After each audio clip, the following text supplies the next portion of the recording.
Hello, everybody. Hello. How are you? No, don't do it. I'm a virgin. What? Oh. And I'm Gary. And we're AchieveMates. All day, every day. No problem. What was all that? It's guns. No. Finger guns. No. It's high. No, I mean, like, I was sitting here trying to do a video and you're like dreaming of booty or something. Let's not talk about that. And welcome to this week's installment of What's in your diss tray?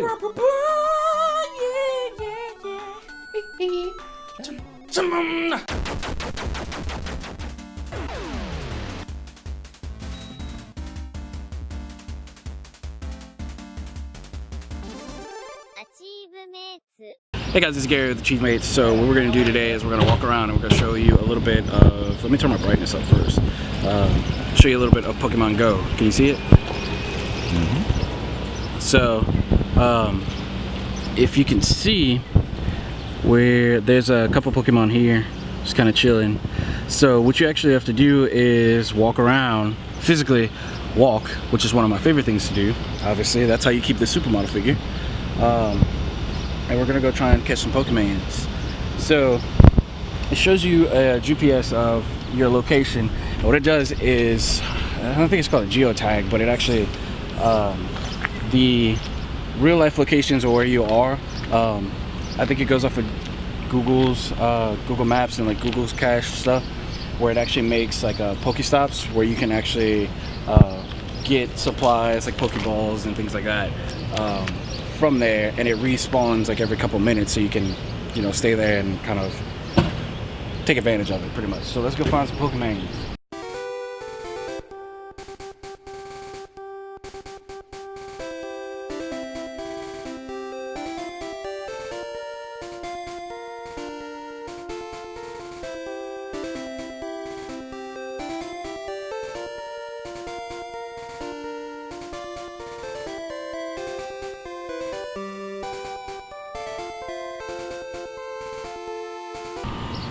So it's at Josh's apartment. Josh probably placed a lure down. The thing that you can do is you can set an instance, which actually lures Pokemon to you to their area for 30 minutes. I have 4, so I'm gonna just go ahead and use one. Right, we got a Spearow. And so now we're actually engaging. And can you see it? In the real world, it's like right there. Yeah. So what you do? Well, you wait for that ring, and then you son of a bitch. Oh yeah, another thing, if you throw your Pokeball and you miss, you can reclaim it by just tapping it. Gotcha, bitch. Move your finger, move your finger. Oh. And I got him. Or, I think I do. Click. Bam. And we got him. Fucking captured Spearow. And he's about to get transferred. And that's it. That's pretty much it. That's how you play Pokemon Go, and you just travel. There's a lot more to it, but I'll let you figure that out on your own. Jump cut! We're back.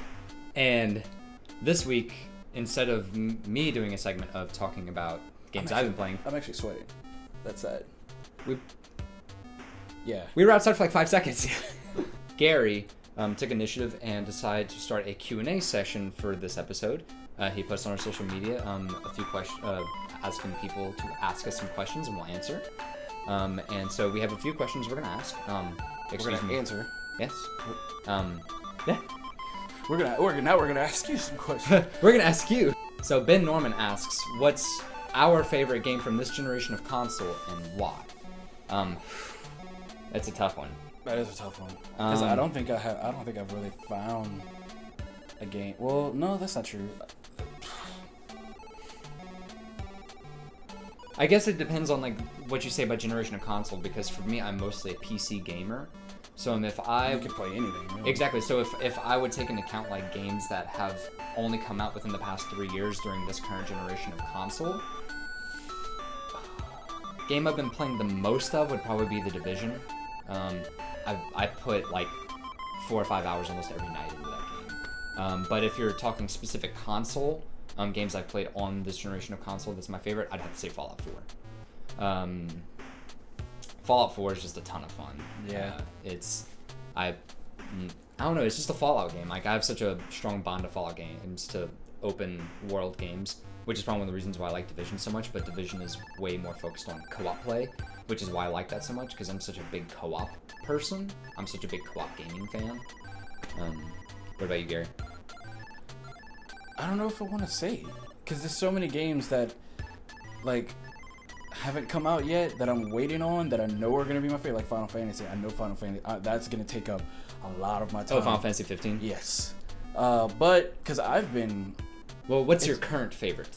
I don't know. It's probably Fallout, because you've been playing a lot of Fallout. It'd be between Fallout and Overwatch, and I've only been playing Overwatch for like a month, maybe a little bit less. But it would have to be probably Fallout 4. Fallout 4 would be my favorite game of this generation console. Shelby asks, what was the first game that you played that made you realize you were a gamer? I had one. It would be between 3 of them for me.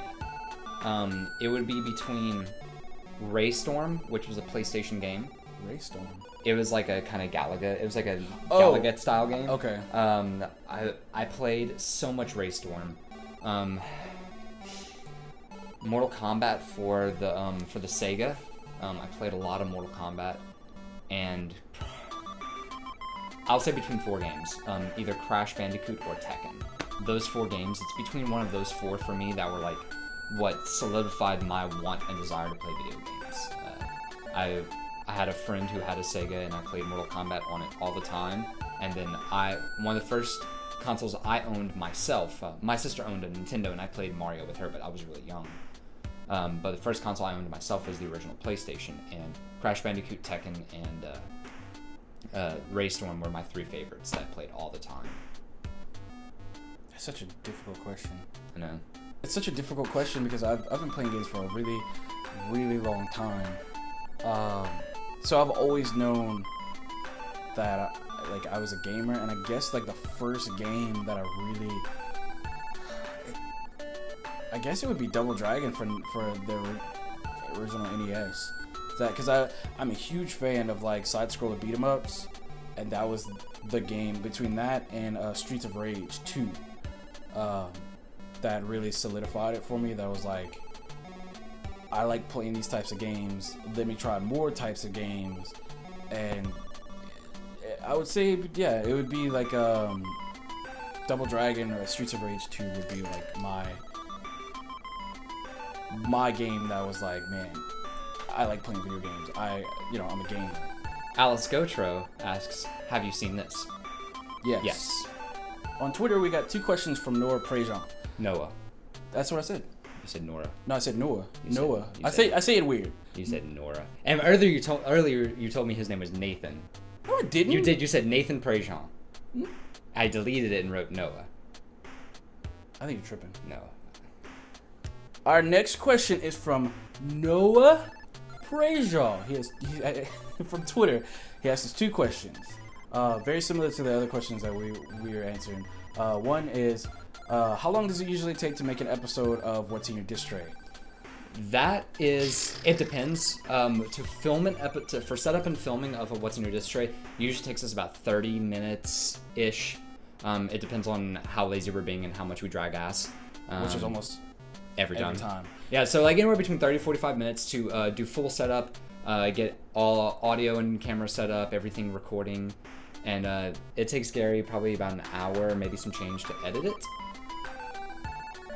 Well, yeah, because it takes about an hour or 2. It depending on how goofy we are in the video, depends on how long it's gonna take me to edit it. Because I have to all the extra stuff that I put in, I have to go and find them and then throw them in there and then finish editing. Plus, you may have noticed that we started editing out the cursing. Not only because it's actually kind of funnier when we do that, but it's only in the What's in Your Diss Trays. Our Let's Plays, I'm not doing that. Still from Noah, do you want to? Yeah, this one's from Noah Prejean again, and it's what's your favorite game? Just favorite game in general. In general? Yes. I would have to say my all-time favorite game is Legend of Zelda Wind Waker. I don't know what it was about that specific game. It was the first Zelda game that I personally owned myself. I had played a little bit of Ocarina of Time and Majora's Mask on N64. I'd rented them from like Blockbuster or Movie Land, and I liked the idea of Zelda, but that was before I was young when I played those. It was before I was into like those kind of games, like open world adventure games. And for whenever I was that age, they were difficult. Like it was a little difficult for me to like grasp the concept of how to play the game, especially Majora's Mask. Majora's Mask was complicated. But I still can't play Majora's Mask. I still don't know. I still don't get it. I don't know how to play it. It's fun. I got the remake. But Wind Waker, I was about 12 or 13 when Wind Waker came out. It was the first game I got on GameCube. As a matter of fact, I got the GameCube so I could play Wind Waker. Me too. And Wind Waker, like, it has like that it was it was like at the age to where I was able to emotionally bond and connect to it very fervently. And I don't know, I feel like all the stars aligned right for me to just fall in love with that game. It was also the first Zelda game I ever beat, and I've beaten that game like 8 or 9 times now. My all-time favorite game. It just had such a strong captivation and hook in me. So I can vouch for that. One would be Skyrim, the Elder Scrolls 6? 5. Skyrim. Actually, the guy who asked the first question, Ben Norman, actually introduced me to the Elder Scrolls games in general. Morrowind. Morrowind was the very first Elder Scrolls game that I ever played. I remember seeing a review on it when Toonami did game reviews. I don't know if they're still doing game reviews, but that was the first game review I'd ever seen Toonami do, and I was interested. I found out that he had the game. We would sleep over and just mess around. I never did any of the story quests. I just messed around, become a werewolf, a lot of the mods and things like that. When Oblivion came out, I bought a 360. That was the first game I bought. Played Oblivion, and I was hooked. It was just, I'm really big into games that I can immerse myself into. I not only create a character, I become that character. So all the Elder Scrolls games gives you that option to choose race, and just get yourself immersed as that character. And Skyrim, I can play that game over and over. I'm actually on my 4th playthrough of Skyrim on PC right now, and 5th. It's my 5th playthrough of Skyrim on PC, and I'm having a blast. The second game would be the very first Shenmue game. A lot of people that I know have never played that game. If you can get your hands on it, it's a game, Dreamcast game. It is fantastic. It's huge, very immersive, to the point to where you can pick up a phone, get an NPC's phone number, dial their number, and call them. If you call them too late in the day, they won't answer. But it's a huge story-based action game, action/RPG, more RPG elements. But that game, I played very, very young. I was probably 11, and I'd never played a game like that in my entire life. It was amazing. The third game would be the first Yakuza game. It was the very first game to actually make me cry because of the ending. I actually cried at 17 years old, cried over this game. Great game. Fantastic. Those are probably my favorite games, and why. That is why. That was the question. And so the final question that we have is actually from our good friend Sky Moon over at Syrian Gaming. And she asks if, do you think Gary looks like Howard Jones from Killswitch Engage? Let me answer this. There are 2 people in the entire world that if given the chance, if there were friggin' Dragon Balls in the world and I was able to make 2 wishes, there are 2 people in the world that I would wish to look like. One would be Idris Elba, because that man is beautiful. And 2 would be Howard Jones, because that man is also beautiful. He got a voice of a god, too. And oh my god. So when I read that on Twitter, that had to be probably the most flattering thing I've ever read in my entire life, because I love Howard Jones and I love Killswitch Engage. So thank you. So thank you so much for watching this episode of What's New Dish Trey. It was a little bit different. We did 2 totally different things that we usually don't do. One was we actually ventured out into the real world. The graphics were awesome, but the heat sucks. The graphics were terrible. Somebody's opening the door. And 2, we did a Q&A, which is something that we've never really done before. We never done one because we don't have enough people who are interested in this. Now apparently we do. Yeah, we're starting to get there. But that's all thanks to you. Thank you so much for actually like watching our stuff and enjoying us as personalities and enjoying the content that we make. It's really Appreciate cool. you. Yeah, like really, like it's really cool having people who actually like the stuff that we do and actually like endorse our stuff. It's awesome. Like I never really thought that we'd actually get to that point. Yeah, and definitely feel free to interact with us on social media, Twitter, Facebook, Instagram, Tumblr, even YouTube, even more so YouTube. I see you guys. I see y'all. I try and comment as much as I can. Alex also. Definitely feel free to talk to us. Yeah, I usually do a lot of the YouTube replies, and he usually does all the other social media stuff. Yeah. So so once again, thank you so much for watching this video. If you like the stuff that we do, wait till the outro to see the other stuff that we have. And like always, go out there and play some video games. Nerds.